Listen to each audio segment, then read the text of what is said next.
Hello friends and welcome back. आज हमारी Kashmir trip का सेकेंड डे है। कल रात हम सोनामर्ग में रुके थे।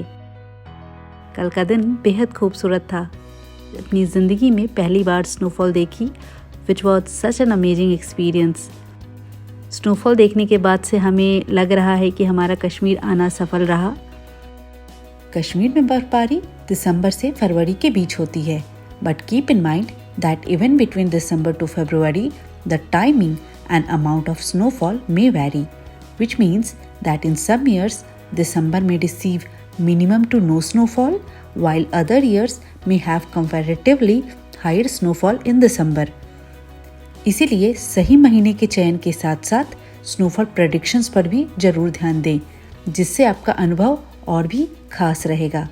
मेरा पर्सनल पसंदीदा समय स्नोफॉल एक्सपीरियंस के लिए जनवरी के अंत से फरवरी के मध्य तक का है, जब कश्मीर में चिले कलान समाप्त हो जाती है। यह करीब 40 दिनों की अवधि है जो दिसंबर के अंत से जनवरी के अंत तक रहती है। इस ड्यूरेशन में कश्मीर में कड़ाके की ठंड पड़ती है। इसके बाद तापमान थोड़ा बेहतर होने लगता है, लेकिन सोनमर्ग और गुलमर्ग में अभी भी आपको अच्छी बर्फबारी देखने को मिलेंगे। वैसे मैंने कल के वीडियोस ऑलरेडी शेयर किए हैं, जिसकी लिंक डिस्क्रिप्शन में डाल दी है। अगर आपने अभी तक वो वीडियोस नहीं देखे हैं तो ज़रूर देखिए। चलिए अब हम आज का वीडियो स्टार्ट करते हैं बिना किसी देरी के।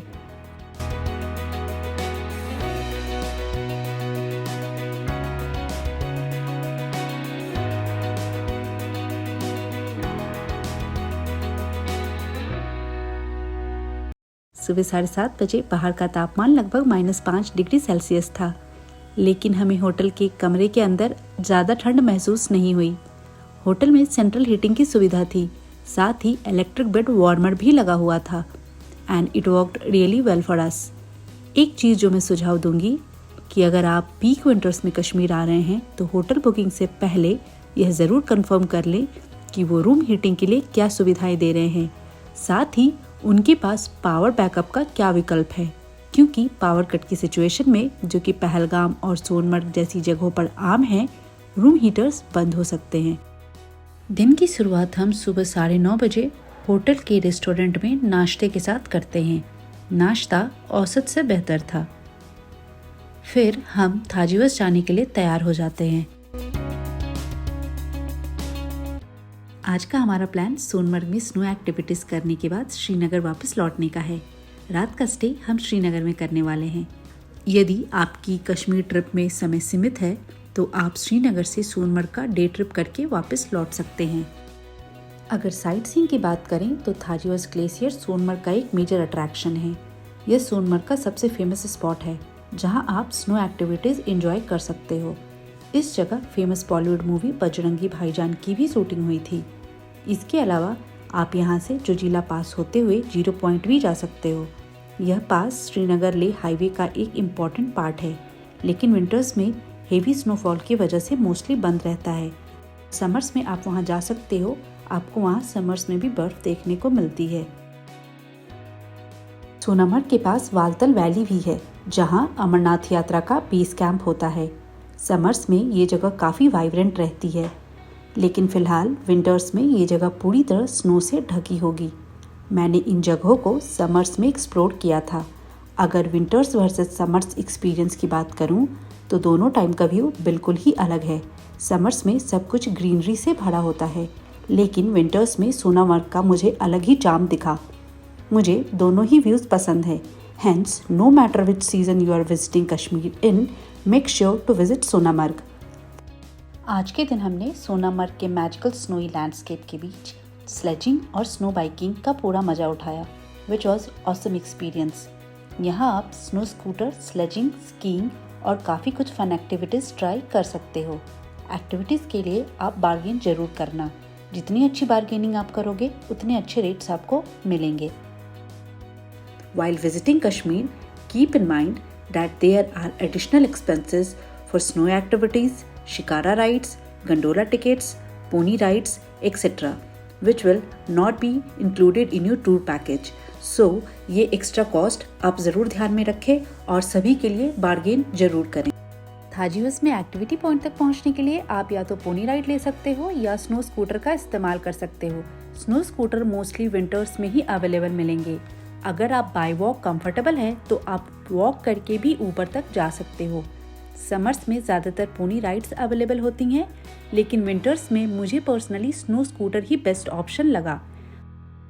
ऊपर पहुंचने के बाद हमने स्लेजिंग ट्राई किया। धीरे धीरे वहां स्नोफॉल भी स्टार्ट हो गई।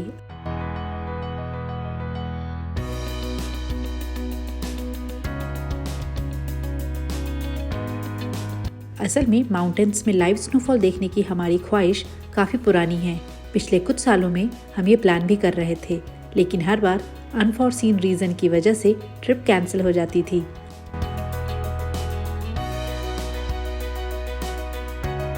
अगर इस बार भी हम मिस कर देते तो शायद एक साल और हमें ये स्नोफॉल देखने के लिए वेट करना पड़ता।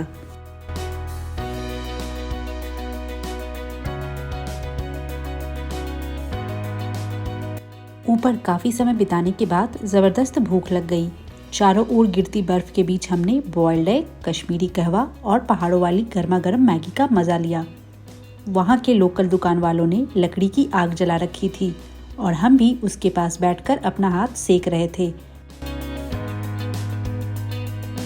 इसके बाद हम होटल वापस आ गए, बैग्स कलेक्ट किया और श्रीनगर के लिए निकल गए। आज का हमारा यहाँ का एक्सपीरियंस ज़बरदस्त था। हमने हर एक मोमेंट को पूरा एंजॉय किया था।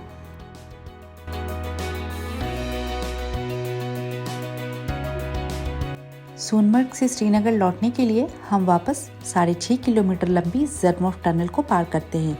फिलहाल बर्फ के कारण ऑल्टरनेट रूट काफ़ी स्लिपरी थी। ज़रमॉफ टनल को सोनमर्ग टनल भी कहते हैं और यह नेशनल हाईवे 1 या श्रीनगर लेह हाईवे पे पड़ता है।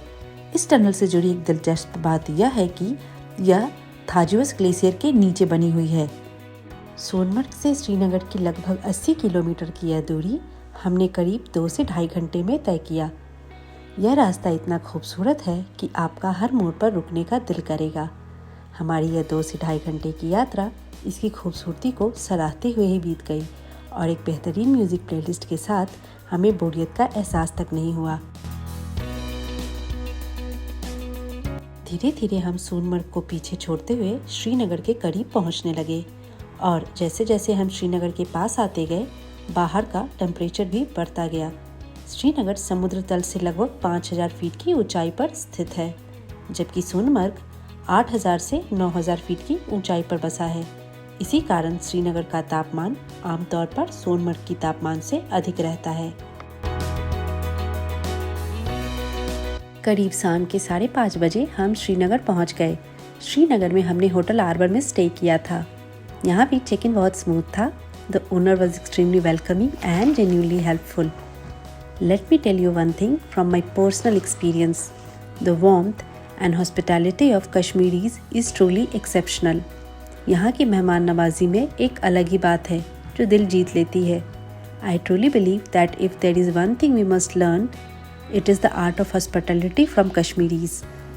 After a quick check-in, they offered us kahwa as a welcome drink, which was the best we had tried in Kashmir till date. उसके बाद हम लाल चौक जाते हैं। लाल चौक श्रीनगर के सेंटर में एक हिस्टोरिकल और कमर्शियल हब है। यहाँ एक फेमस क्लॉक टावर है जिसे घंटा घर भी कहा जाता है। ये 1980 में कंस्ट्रक्ट हुआ था और तब से श्रीनगर की एक आइकॉनिक लैंडमार्क बन चुका है। श्रीनगर विजिट करने से पहले मैं लाल चौक का मतलब सिर्फ ये घंटा घर ही समझती थी। मेरी तरह और भी लोगों को ये कन्फ्यूज़न हो सकता है, लेकिन सच है कि लाल चौक इस क्लॉक टावर के बनने से कहीं पहले से एग्जिस्ट करता है और यह एक बहुत बड़ी एरिया में फैला हुआ है।